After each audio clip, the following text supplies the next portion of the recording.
ginbasura sang Department of Justice ang reklamo batok sa aktres nga si Gretchen Barreto kag pila ka individual nga ginlakip sa kaso nga may kang tanan sa nagkaladula nga mga manugbulang.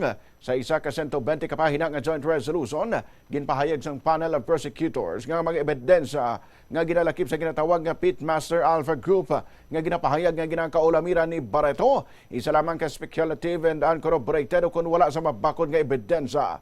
Sunod sa panel, wala man sang dokumento, recording o kung independent witness nga nagasuporta sa ginahambal nga pag-approve o kung pag-entra nila sa operasyon. Bangod sinigin rekomendar sang DOJ nga ibasurang reklamo batok sa grupo bangod sa kakulangan sang merito apang inigin patuman without prejudice kung may posibilidad nga magtuhaw pa ang bagong ebidensya sa palabuton. Hugot naman nga ginbaton sang kampo ni Barreto ang mga desisyon.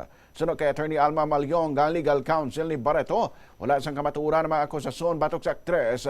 Kag napasalamat ini sa tanan nga nagatag suporta sa iya sa tunga sang mabudlay nga sitwasyon.